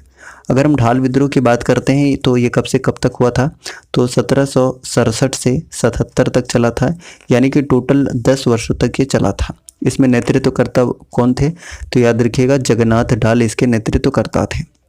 दमन किसने किया था, तो दमन इसमें 2 लोगों ने किया था, याद रखिएगा लेफ्टिनेंट रूक और कैप्टन मार्गन ने किया था, ठीक है। ये ढाल विद्रोह हो गया पहला विद्रोह। उसके बाद हम दूसरा विद्रोह की बात करते हैं तो चुवार विद्रोह, याद रखिएगा। और चुवार विद्रोह कब से कब तक हुआ था, तो ये हुआ था 1769 से 1805, ठीक है, 1805। इसमें नेतृत्वकर्ता कौन थे, काफ़ी महत्वपूर्ण है इसमें, तो याद रखिएगा रघुनाथ महतो, श्याम गंजम, ठीक है। ये 2 लोग मुख्य रूप से इसके नेतृत्वकर्ता थे। और अगर बात करते हैं दमन की, तो दमनकर्ता कौन थे, तो 2 लोग इसमें दमनकर्ता मुख्य रूप से थे, एक लेफ्टिनेंट कुड्यार और मेजर क्राफ्ट। ये 2 लोग चुवार विद्रोह के नेतृत्वकर्ता नहीं बल्कि क्या थे, दमनकर्ता थे, ठीक है। अगर हम बात करते हैं चेरो विद्रोह की, तो चेरो विद्रोह कब से कब तक हुआ था, तो याद रखिएगा ये 1770 से 1818 ईस्वी तक चला था। अगर हम नेतृत्वकर्ता की बात करते हैं तो नेतृत्वकर्ता चित्रजीत राय, उसके बाद जयनाथ सिंह, राइट, और एक भूखन सिंह भी यहाँ पर नेतृत्वकर्ता थे। दमन की अगर हम बात कर लेते हैं दमन की, तो दमन यहाँ पर जैकब कैमक ने किया था। ठीक है, चलिए उसके बाद नेक्स्ट विद्रोह हमारे पास है भोक्ता विद्रोह। अगर हम भोक्ता विद्रोह के बारे में बात करते हैं तो ये कब से कब तक चला था? सबसे पहले तो 1770 से 71 ईस्वी तक चला था। नेतृत्वकर्ता की अगर बात की जाए तो याद रखिएगा जयनाथ सिंह इसके नेतृत्वकर्ता थे। अगर हम दमनकर्ता के बारे में बात करते हैं तो दमनकर्ता यहाँ पर कैप्टन जैकब कैमक थे। ठीक है, चलिए उसके बाद बात करते हैं घटवाल विद्रोह की। अगर हम घटवाल विद्रोह की बात करते हैं तो ये कब से कब तक चला था? सबसे पहले बात ये तो ये चला था 1772 से 73। ठीक है, नेतृत्वकर्ता की अगर हम बात करते हैं तो यहाँ पे नेतृत्वकर्ता कौन थे? तो जितने भी घटवाल सरदार है वो सारे के सारे नेतृत्वकर्ता थे। दमन अगर पूछ लिया जाए तो दमन जैकब कैमक था, राइट। उसके बाद बात करते हैं पहाड़िया विद्रोह के बारे में। पहाड़िया विद्रोह की अगर हम ईस्वी बात करते हैं तो 1772 से 80 ईस्वी तक चला था और दो लोगों का नाम प्रमुखता से यहाँ पर आता है। सबसे पहले जो पाकुड़ के महेशपुर की रानी थी, रानी सर्वेश्वरी, उन्होंने नेतृत्व किया था। इसके अलावा जगन्नाथ ने भी यहाँ पर नेतृत्व किया था। दमनकर्ता अगर आपसे पूछ लिया जाए तो दमनकर्ता याद रखिएगा क्लीवलैंड था, क्लीवलैंड, राइट। चलिए नेक्स्ट बात करते हैं तिलका आंदोलन की। तिलका विद्रोह की अगर हम बात करते हैं तो ये कब से कब तक हुआ था? तो 1783 से 85 तक चला था। ठीक है, और इसमें नेतृत्वकर्ता कौन रहेंगे? तो तिलका मांझी इसमें नेतृत्वकर्ता थे। और अगर हम दमनकर्ता की बात करते हैं तो क्लीवलैंड और आयरकुट दोनों ही इसके दमनकर्ता थे। और एक और क्वेश्चन यहाँ से पूछा जाता है कि तिलका मांझी को फांसी कहाँ और कब दी गई थी? तो भागलपुर में एक बरगद के पेड़ पर लटका दिया गया था 1785 ईस्वी में। काफ़ी महत्वपूर्ण है। ठीक है, उसके बाद नेक्स्ट विद्रोह है हमारे पास तमाड़ विद्रोह। अगर हम तमाड़ विद्रोह की बात करते हैं तो ये कब से कब तक हुआ था? तो याद रखिएगा 1782 से 1807 ईस्वी तक चला था। नेतृत्वकर्ता अगर यहाँ पर पूछ लिया जाए तो विष्णु मानकी और मौजी मानकी यहाँ पर नेतृत्वकर्ता थे। दमन अगर आपसे पूछ लिया जाए कि दमनकर्ता इसमें कौन थे तो याद रखिएगा इसमें कैप्टन बेन और लिमंड दो यहाँ पर क्या थे? दमनकर्ता थे। ठीक है, उसके बाद हो विद्रोह की हम बात करते हैं। अगर हो विद्रोह की बात करें तो ये कब हुआ था? तो 1820 से 21 में हुआ था पोटो सरदारों के द्वारा, राइट। उसके बाद नेक्स्ट विद्रोह जो कि काफ़ी इंपॉर्टेंट भी है वैसे, कोल विद्रोह। अगर हम कोल विद्रोह की बात करते हैं तो ये कब से कब तक चला था? 1831 से 1832 ईस्वी तक चला था। ठीक है, इसमें नेतृत्वकर्ता सिंगराई मानकी और सुरगा मुंडा, याद रखिएगा दोनों इंपॉर्टेंट हैं। वहीं पे अगर हम दमनकर्ता की बात करते हैं तो कैप्टन विल्किंसन दमनकर्ता थे। नेक्स्ट बात करते हैं भूमिज विद्रोह। अगर हम भूमिज विद्रोह के बारे में बात करें तो इसका सबसे पहले टाइम पीरियड की बात करते हैं तो 1832 से 33 में हुआ था। नेतृत्वकर्ता कई बार पूछा जाता है तो याद रखिएगा गंगा नारायण, इसलिए इसे भूमिज विद्रोह को क्या कहा जाता है? गंगा नारायण का हंगामा भी कहा जाता है। अगर हम बात करते हैं दमनकर्ता तो दमनकर्ता कैप्टन विल्किंसन थे। ठीक है, नेक्स्ट हम बात करते हैं संथाल विद्रोह के बारे में। अगर हम संथाल विद्रोह की बात करते हैं तो ये कब से कब तक हुआ था गाइस? तो ये 1855 से 56 तक चला था, 56 तक, राइट। इसमें नेतृत्वकर्ता कौन थे? तो सिद्धू कान्हू चांद भैरव, लेकिन दो लोग मुख्य रूप से थे, सिद्धू कान्हू, जिसके अगर पूछा जाए कि इसमें दमनकर्ता कौन थे तो याद रखिएगा कैप्टन अलेक्जेंडर इसमें दमनकर्ता थे। अब नेक्स्ट बात करते हैं सफा होड़ आंदोलन। अगर हम सफा होड़ आंदोलन के बारे में बात करते हैं तो ये कब हुआ था? ईस्वी इसका बहुत ज़्यादा पूछा जाता है तो 1870 में हुआ था लाल हैमरन के द्वारा।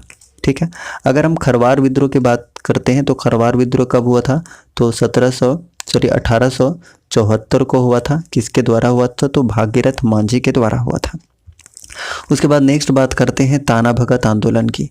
अगर हम ताना भगत आंदोलन की बात करें तो ये कब हुआ था? इसका ईस्वी कई बार पूछ लिया जाता है तो 1914 में हुआ था जतरा भगत के नेतृत्व में, जतरा भगत के नेतृत्व में। उसके बाद एक और आप बात कर लीजिए किसका? तो हरि बाबा आंदोलन। अगर हम हरि बाबा आंदोलन की बात करते हैं तो ये कब हुआ था, तो याद रखिएगा ये 1931 ईस्वी में हुआ था। हरि बाबा या दुग्गा हो इनको कहा जाता है, तो दुग्गा हो के नेतृत्व में हुआ था। ठीक है, तो क्वेश्चन नंबर फर्स्ट का सही आंसर क्या हो गया गाइस, किसके नेतृत्व में 1874 के खरवार आंदोलन ने जोर पकड़ा था, तो बिल्कुल ऑप्शन नंबर ए इसका सही आंसर हो जाएगा, यानी कि भागीरथ मांझी इसका बिल्कुल सही आंसर है, ऑप्शन नंबर ए। नेक्स्ट बात करते हैं क्वेश्चन नंबर 3। अंग्रेजों से लड़ने वाले झारखंड के पहले संथाल नेता कौन थे, तो 3 का करेक्ट आंसर क्या हो जाएगा बताइए। 3 का करेक्ट आंसर हो जाएगा ऑप्शन नंबर डी, यानी कि कौन थे, बाबा तिलका मांझी थे। तो ऑप्शन नंबर कौन सा हो जाएगा, ऑप्शन नंबर डी इसका बिल्कुल सही आंसर हो जाएगा। और अभी हमने बताया कि तिलका मांझी विद्रोह कब हुआ था, तो 1783 से 85 ईस्वी तक हुआ था, 85 ईस्वी तक। ठीक है, और तिलका मांझी को फांसी कब दी गई थी, तब भी मैंने बताया था तुरंत थोड़ी देर पहले, 1785 को इनको फांसी दी गई थी, बरगद के पेड़ पर लटका कर दी गई थी। ठीक है, ये ईस्वी कई बार पूछा जाता है, 1785 को उनको फांसी दी गई थी, तो काफ़ी महत्वपूर्ण है। अगर हम बिरसा मुंडा के बारे में बात करें, ऑप्शन नंबर सी की बात करें, तो बिरसा मुंडा के बारे में आप ऑलरेडी जानते हैं कि इनका जन्म कहाँ हुआ था, तो खूंटी के उली हाथू गाँव में हुआ था। कब हुआ था, तो 15 नवंबर 1875 को इनका जन्म हुआ था। राइट, अगर मृत्यु पूछ ली जाए तो याद रखिएगा 9 जून 1900 को, कहाँ पर, तो रांची में, रांची जेल में इनकी मृत्यु हो गई थी हैजे के कारण, काफ़ी महत्वपूर्ण है। इसके अलावा नेतृत्व किसका किया था इन्होंने, तो मुंडा उलगुलान का नेतृत्व किया था। कब हुआ था ये विद्रोह, तो 1895 से 1900 ईस्वी तक चला था, काफ़ी इंपॉर्टेंट है। और भूमिज विद्रोह के नेतृत्वकर्ता कौन थे, तो गंगा नारायण थे। इसके बारे में भी हमने बताया भूमिज विद्रोह हुआ कब था, तभी थोड़ी देर पहले हमने बताया था कि 1832 से 33 में हुआ था। और इसमें जो दमन करता थे वो कौन थे, तो कैप्टन विल्किंसन थे। ठीक है, ठीक है। नेक्स्ट बात करते हैं क्वेश्चन नंबर 4 की। 4 नंबर क्वेश्चन है कि झारखंड के किस नदी को देव नदी कहा जाता है, तो इसका आंसर क्या हो जाएगा, सभी जानते हैं, ऑप्शन नंबर बी, यानी कि दामोदर नदी को क्या कहा जाता है, देव नदी या बंगाल के शोक के नाम से भी जाना जाता है। ठीक है, अगर हम ऑप्शन नंबर ए की बात करते हैं, स्वर्ण रेखा नदी की बात करते हैं, तो ये निकलती कहाँ से है, तो रांची के नगड़ी से निकलती है। टोटल डिस्टेंस कितना कवर करती है, तो याद रखिएगा 470 किलोमीटर। ठीक है, इसके अलावा बात करते हैं तो स्वर्ण रेखा नदी एकमात्र ऐसी नदी है जो स्वतंत्र रूप से बंगाल की खाड़ी में गिरती है, ये भी काफ़ी इंपॉर्टेंट है। इसके अलावा बात करते हैं कि इसकी सहायक नदियाँ कौन कौन सी हैं, तो याद रख सकते हैं काकरो नदी, कांची, खरकई, जोमारू, राढ़ू और संजय नदी, ये सारी की सारी नदियाँ सहायक नदियाँ हैं स्वर्ण नदी के। ठीक है, उसके बाद स्वर्ण रेखा नदी पर ही है हुंड्रू फॉल। हुंड्रू फॉल है, याद रखिएगा, जिसकी ऊंचाई आपको 320 फीट देखने को मिलेगा, 320 फीट। और अगर मीटर में बात करते हैं तो 98 मीटर। ये 2 चीज़ यहाँ से आप याद रख सकते हैं। ठीक है, इसके अलावा अगर हम दामोदर नदी की बात करते हैं तो इसका उद्गम कहाँ से है गैस, तो चूल्हा पानी, टोरी, लातेहार से इसका क्या है, उद्गम है, याद रखिएगा। इसके अलावा बात करते हैं तो इसकी टोटल डिस्टेंस कितनी है, तो झारखंड में टोटल डिस्टेंस है 290 किलोमीटर, लेकिन पूरा अगर हम बात करते हैं अपवाह क्षेत्र की तो इसका टोटल कितना है, तो 292 किलोमीटर है। दामोदर नदी के अगर अपवाह क्षेत्र की बात कर ली जाए तो 12,800 किलोमीटर स्क्वायर है, अपवाह क्षेत्र की हम बात कर रहे हैं। इसके अलावा अगर सहायक नदी की बात करते हैं तो सहायक नदी कौन कौन सी है, सहायक नदी आपको देखने को मिलेगा बराकर नदी, बोकारो नदी, कोनार, फिर जमुनिया और कतरी नदी, ये सारे के सारे दामोदर नदी के सहायक नदियां हैं। इसके अलावा दामोदर नदी को देव नदी के नाम से और बंगाल का शोक कहा जाता है, और झारखंड के सर्वाधिक प्रदूषित नदी है और सबसे लंबी नदी है और सबसे चौड़ी नदी भी है। मुहाना अगर पूछ लिया जाए तो हुगली नदी इसका मुहाना है। राइट, चलिए उसके बाद अगर हम बात करते हैं मयूराक्षी नदी की, तो मयूराक्षी कहाँ से निकलती है मयूराक्षी नदी, तो सबसे पहले टोटल डिस्टेंस कवर करती है कितना, 250 किलोमीटर। ये निकलती कहाँ से है, तो देवघर के त्रिकुट पहाड़ी से निकलती है, त्रिकुट पहाड़ी से। सहायक नदी की अगर हम बात कर लेते हैं तो सहायक नदी कौन कौन सा है, तो एक धोबाई नदी है, टिपरा नदी है और भामरी नदी है।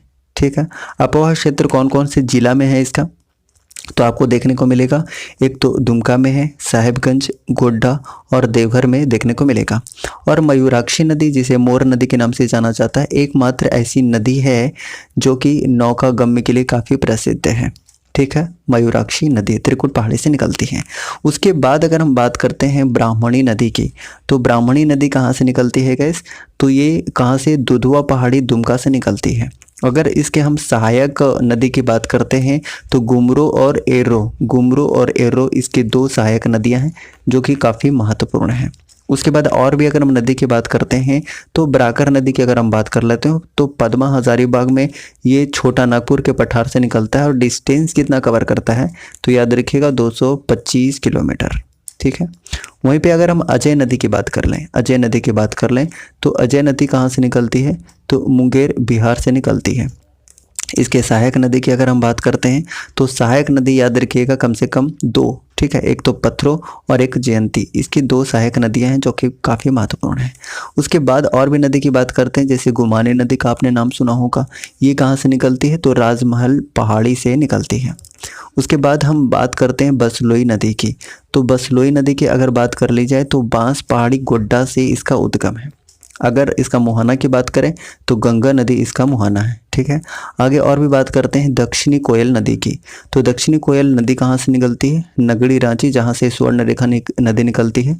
अगर इसकी हम बात करते हैं टोटल डिस्टेंस की तो 470 किलोमीटर डिस्टेंस कवर करती है।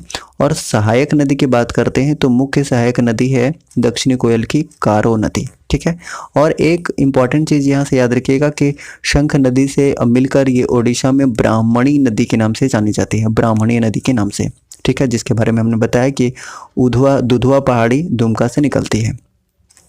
इसके अलावा बात करते हैं शंख नदी की। अगर हम शंख नदी की बात करते हैं तो शंख नदी कहाँ से निकलती है, ठीक है, तो शंख नदी निकलती है गुमला के चैनपुर से, ठीक है, चैनपुर के गुमला से निकलती है। और कितना किलोमीटर डिस्टेंस ये कवर करती है, तो 240 किलोमीटर ये डिस्टेंस कवर करती है। मुहाना कहाँ हो जाएगा, तो दक्षिणी कोयल इसका मुहाना हो जाएगा, काफ़ी महत्वपूर्ण है। कुछ उपनाम की बात करते हैं तो उपनाम से भी क्वेश्चन पूछा जाता है, जैसे पुनपुन नदी का आपने नाम सुना होगा, जिसका हजारीबाग के पठार से उद्गम है गाइस, ठीक है। तो पुनपुन नदी को किस नाम से जाना जाता है, तो कीकट के नाम से जाना जाता है और बामा गति के नाम से जाना जाता है, 2 नामों से जाना जाता है उपनाम की अगर हम बात कर रहे हैं। वहीं पे अगर हम सकरी नदी की बात करते हैं तो सकरी नदी का उपनाम क्या है, तो सुमा गधि। और उसके बाद फाल्गु नदी के बारे में हम अगर बात करते हैं तो अंतः सलीला के नाम से जाना जाता है, ठीक है। वहीं पे अगर हम दामोदर नदी की बात करते हैं तो 2 उपनाम से इसको जाना जाता है, याद रखिएगा, एक तो देव नदी के नाम से और दूसरा बंगाल का शोक कहा जाता है।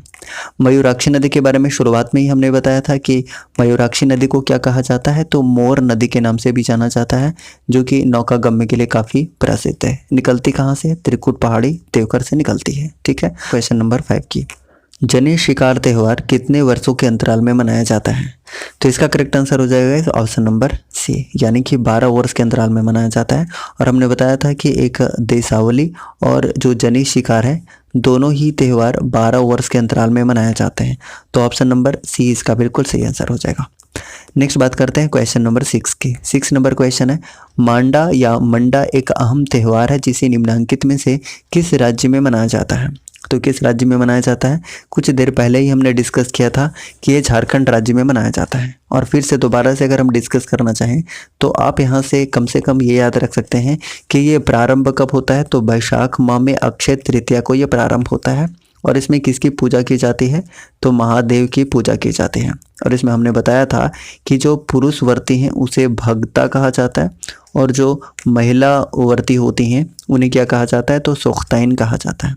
और हमने बताया था अभी थोड़ी देर पहले ही कि जो धधकते अंगारों पर चलते हैं उसे क्या कहा जाता है, तो फूल खूंदी कहा जाता है। और हवन के जो शिखा पर उनको ऊपर लटकाया जाता है उसे क्या कहा जाता है, तो हमने बताया था कि धुआंसी कहा जाता है, याद रखिएगा, धुआंसी कहा जाता है। इस तरीके से क्वेश्चन नंबर 6 का सही आंसर क्या हो गया गाइस, मंडा एक अहम त्यौहार है जिसे किस राज्य में मनाया जाता है, तो बिल्कुल इसका सही आंसर हो जाएगा झारखंड में मनाया जाता है, ऑप्शन नंबर डी। कब मनाया जाता है, तो वैशाख माह के अक्षय तृतीया को मनाया जाता है, ठीक है, ऑप्शन नंबर डी इसका बिल्कुल सही आंसर हो जाएगा।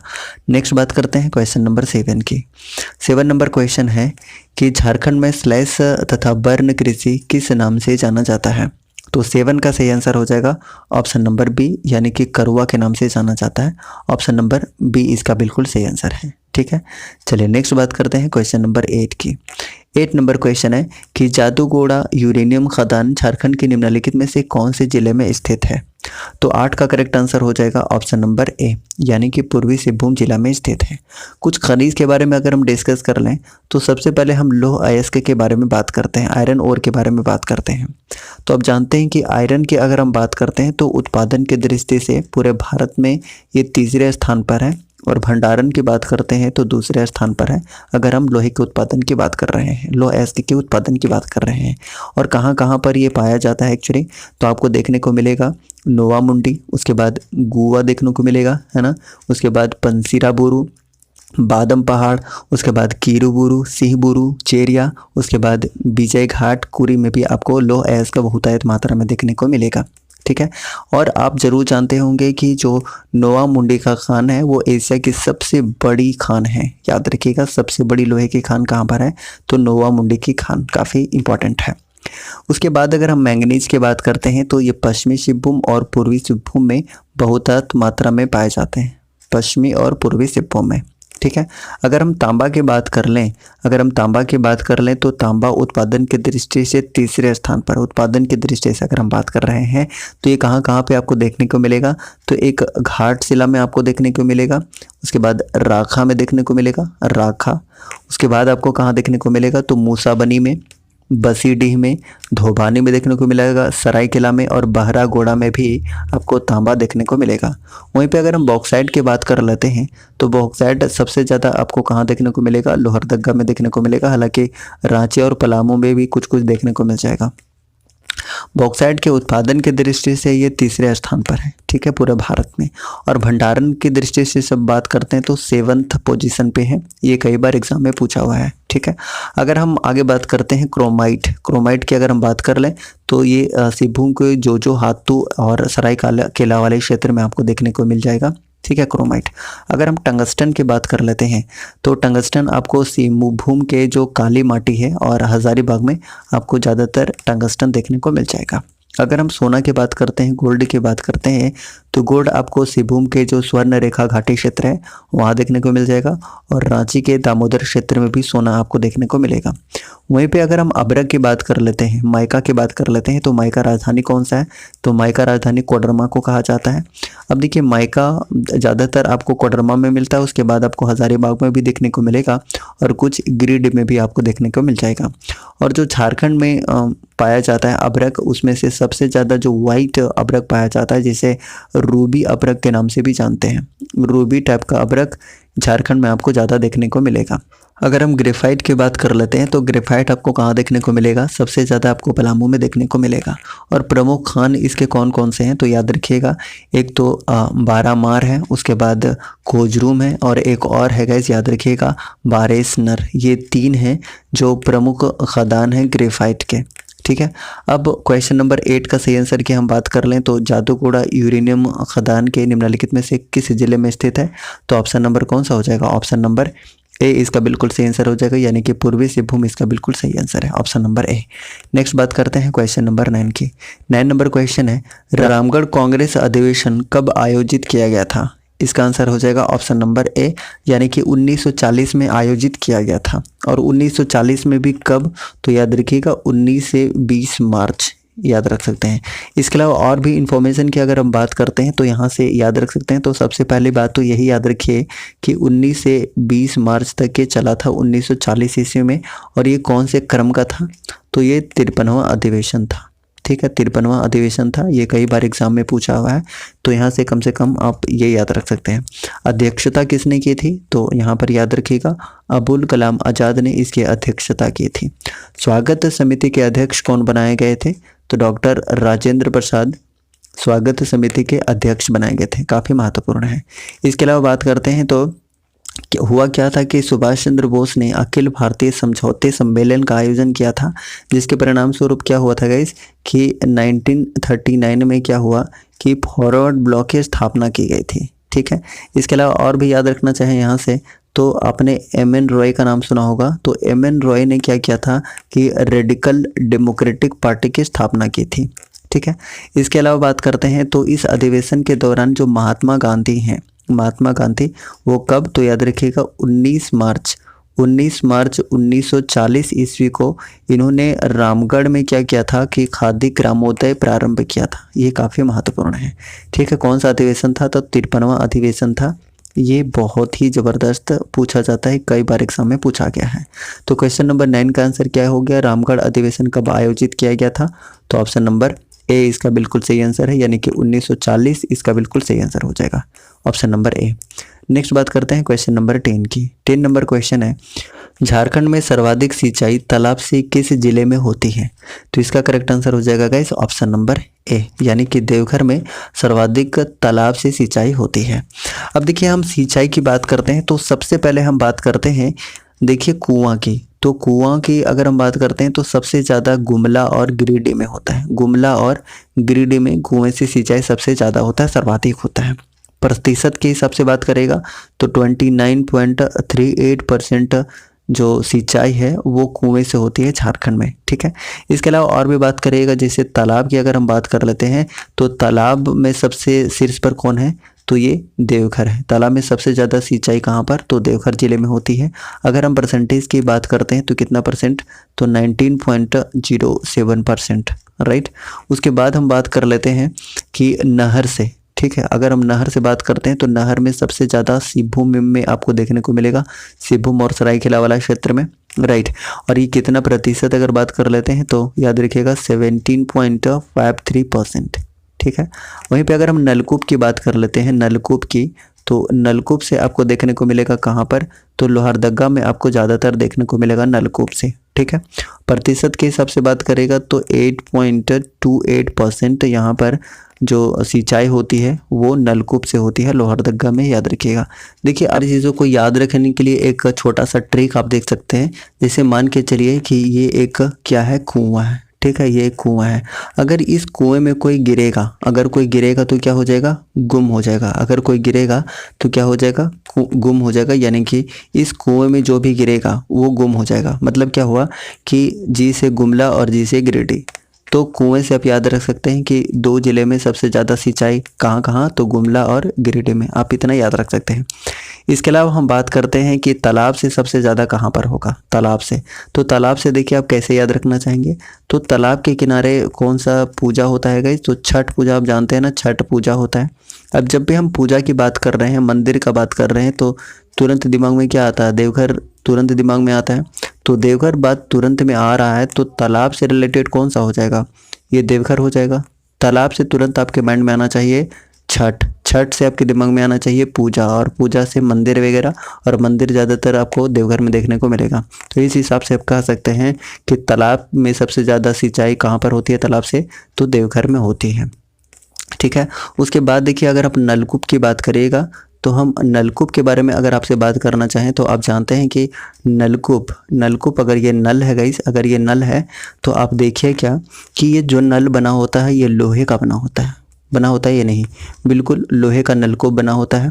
तो आप देख सकते हैं कि लोहा आ रहा है, लोहा से क्या हो जाएगा? लोहरदगा हो जाएगा, नहीं हो जाएगा? बिल्कुल लोहरदगा हो जाएगा। ठीक है, लोहरदगा हो जाएगा।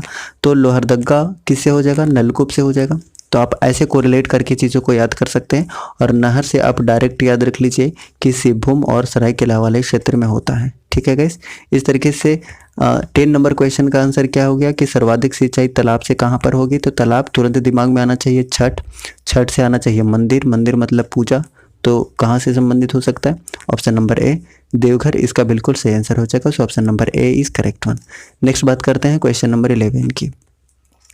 जपला निम्नलिखित में से किस उद्योग के लिए प्रसिद्ध है? इसका सही आंसर आपको क्या करना है? कमेंट बॉक्स में देना है। इसका सही आंसर बताइए क्या होगा? सीमेंट के लिए, लौह एवं इस्पात उद्योग के लिए, कोयला के लिए, या बॉक्साइट के लिए?